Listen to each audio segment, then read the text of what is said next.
I live in a fourth floor walk-up apartment in San Francisco, and I found myself really longing for a workshop space to tinker around in. So in the summer of 2015, I rented a small unit in Industrial Park in San Carlos, which is about 30 minutes away, and I stayed there until the summer of 2019, so 4 years. Going through some old footage, I found this tour that I shot just before I packed everything up. And I'm going to share it here as a sort of time capsule of this small, but I think at the end, a very functional space that brought me a lot of joy. And I'll have to try to remember to do this again when I leave my current spot in Oakland. The shop is 440 square feet, so it's about 20 by 20. So we're going to start in the corner here, which is the entrance, and I'm going to give you a little tour around the shop. So right here at the window, this has blinds, but I put this frosted film on it so I could let a lot of light in without letting people see in. I always figure that the best way to not get robbed is to not let people know you have things that would be worth robbing. So here is my router cart, which gets very little use except as a place to store various tools and bulky boxes. Next to that is the jointer. I bought this jointer used from a lady in somewhere around Sausalito, somewhere north of San Francisco, across the Golden Gate Bridge. Her father was an avid woodworker, but in his old age, he was deteriorating, and he kept injuring himself on this machine. He would shave the tip of his fingers off on the blade here. So his daughter, in order to protect him, felt like she had to sell it, so that's how it came to me. Below that is my cheap Ryobi bandsaw, which is garbage. I've never had a good experience with the Ryobi tool. Here's just some staging area for some projects. This here is usually full of sheet goods, plywood and stuff, but right now it's just boxes and dollies for the move that's coming up. Here is my table saw, which is a saw stop, contractor style table saw. I think this is a 56-inch fence. I've got mixed feelings about this saw. The idea with the saw stop is that it's got this feature in the blade where it detects if something conductive, like your finger touches it, and it freezes it instantly to keep you from chopping your fingers off, which is great, except that in practice it's a little bit fiddly, especially in a metalworking shop where there's like metal dust in the air. And I think that probably for the money I spent on this, I could have gotten a better quality saw that didn't have that safety feature, and I would have been happier in the long run. Below that is some wood storage. A lot of that's kind of nice hardwood stuff from when I was doing drum building. Here's my planer, which is sitting on a cart that I built. So this cart has storage for things that are related to the table saw, like my fence, push block, things like that. It also has storage for clamps, both in this drawer and around the back, which you'll see in a second. And at the bottom of that cart is an air filter, an air cleaner that I got from Grizzly. It just has a filter and a fan that cycles the air in the room to remove some of the dust in it. Here's all the clamps. So behind the table saw is this large 6 foot by 4 feet table that I use as a outfeed table for the table saw, meaning that it supports the material that's coming off the back of the table saw, and also as an assembly table.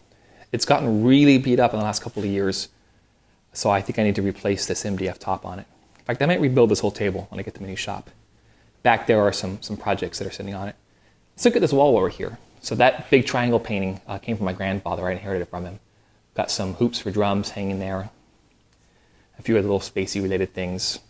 Sitting here in the center of the room is my horizontal bandsaw from metal, which came from Harbor Freight. This thing has been pretty fiddly. It likes to go out of alignment. I think it's worth the money compared to alternatives which are way more expensive, but it definitely is not a great machine. It tends to sit here in the middle of the shop while it's in use. If I'm not using it, I'll wheel it over here against the garage door, where it's also in the way. Why I need a bigger shop. And sitting here in the middle of the room also is my welding table. So this started life as a IKEA sit-stand desk. It's got a little crank over in the corner where you can adjust the height. The idea is that it's a standing desk for your computer, which I used to have my computer on it, but it was a little bit bigger than I needed. So I pulled the computer off and built this wheeled base for it, and then just threw a sheet of metal on top. And it served pretty well as a welding table. It's nice having the adjustable height. It's just barely solid and strong enough for my uses, so pretty happy with that. Back here is my welder, my Hobart welder. It's a pretty nice little welder. It likes to overheat. This cart it's sitting on comes from Harbor Freight, and it's fairly awful. Just the wheels suck. In fact, the whole cart when I got it was tweaked. It was like a few degrees skewed, and I had to grab some clamps and like bend it back into place. So back here is my it's my lathe. It's the oldest tool I have in this shop, which my parents bought me back when I was in college, so I could turn drum shells on it. It has not gotten used at all as a lathe since I moved into the shop, but it has gotten used as a table. So that's what we're seeing right now. Back here in the corner is my dust collector, which doesn't work very well. It's plugged into the table saw and then also has this floor sweep.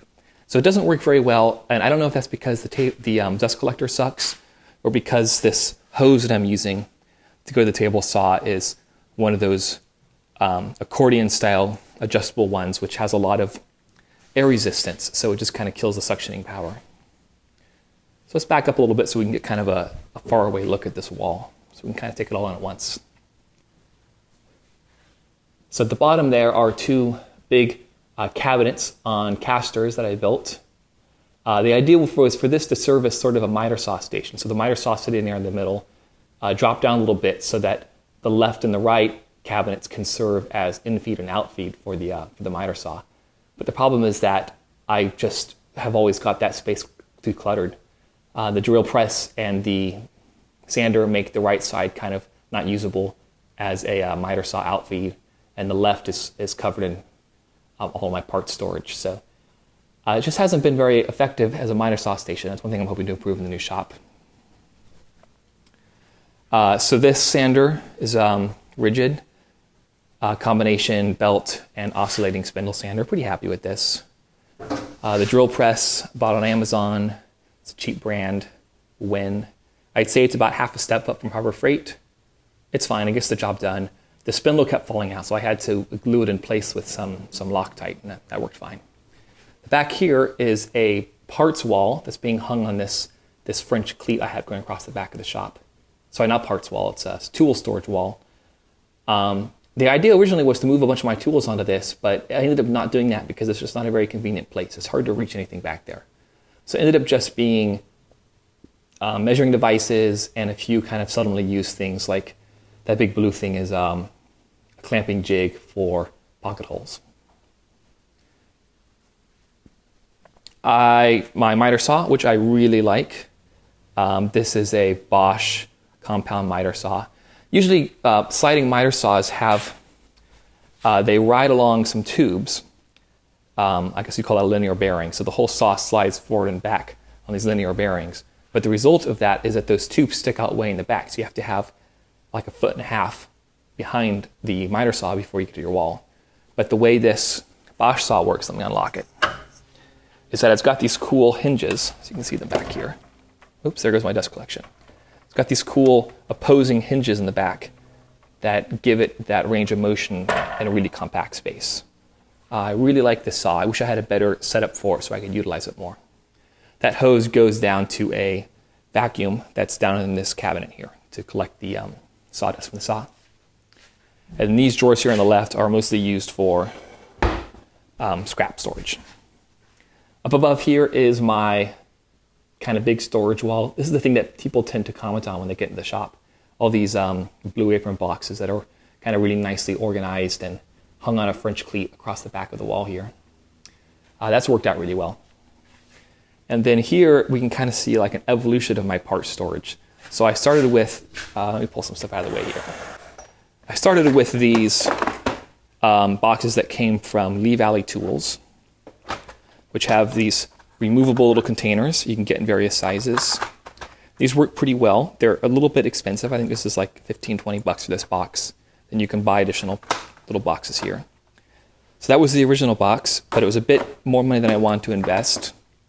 And also, there's a lot of wasted space in here because this section in the middle is kind of fixed. It doesn't go anywhere else. And then there are these weird little gaps on the side, so it's just not exactly ideal. So then I switched to these parts trays that come from Target. So open one of these up. These cost about $6 a piece on Target. And these come out as one big unit. So it's not as adaptable, but it's adaptable enough. It's a lot cheaper. And it's like, it uses space pretty efficiently. So I'm pretty happy with these, but ultimately I felt that having all of my bolts and nuts and stuff kind of in these containers where it was like 3 steps away from being available to me was not great. So the new plan is to get a whole bunch of these bins. These bins come from Harbor Freight. I think they come in a box of 20 for $10 or so. So about 50 cents a piece. And they have little rails that you can hang on a wall. So the idea is that I'm going to get maybe 100 or so of these and have a section of wall in my new shop that's just going to be a big array of these parts boxes, which will be pretty slick. And because they won't be stacked, they'll be hung on the wall, I'll be able to access them one at a time. Or if you know what you need, you can just reach in and grab it without having to move anything out of the way, just grab the bolt you need. The drawback to these is that they're open, so they're going to fill up with sawdust, so that is what it is. And, it's not real efficient. Like, down here I've got like 3 bolts in that bin, and it's taking up a ton of space. But I think that the inefficiency will be fine in the new shop, at least for this part storage. So what did I miss on this wall? Just got my clamps hanging there. So on the left here, that's the bathroom, my private bathroom in this shop. Up above is a little area where I have storage. That's mostly just drums up there. Drums and percussion and a few other odds and ends, like I think my high school Letterman jacket's up there somewhere. So yeah, that's kind of deep storage, stuff I don't need very often. You can see how I've hung my tape here, this little bracket I built for the wall. That works out pretty well, except that I don't have quite enough space for the amount of tape I have, and I pretty frequently knock these off with my shoulder as I'm going into the bathroom. So leaning up against the bathroom is all of this steel, all this raw material, and a bit more down here. Some various things like poster tubes and other kind of round storage. Filing cabinet that I bought used from this really interesting place in downtown San Francisco called, I think it's called Moving Sale. It's like a thrift store that I hope is still around on like Howard Street or so, that's just packed the ceiling with all kinds of stuff. I think the guy actually lives there. I wouldn't be surprised if it's gone by now because it's hard to imagine a place like that surviving in San Francisco. It's on a little cart that I built so I could stack my fridge on top of it. Above that is my printer. That printer is probably about 20 years old. I think I got this when I was in junior high school. And it's still working just fine. To the left of that is another little cart I built for this storage container with a bunch of wide horizontal shelves that I bought used at a thrift store called Mickey's Monkey in Lower Haight area of San Francisco that's not around anymore. I think it came from some San Francisco municipal building because when I got it in one of these drawers I found some like paperwork for some sort of municipal thing in San Francisco. I forget what it was. I wish I kept it. It's not a great thing for my shop because the drawers don't pull out all the way and they're a little bit of an awkward shape, but it's a pretty cool piece and I get enough use out of it. So I have above that my old iMac, which is on a swiveling arm.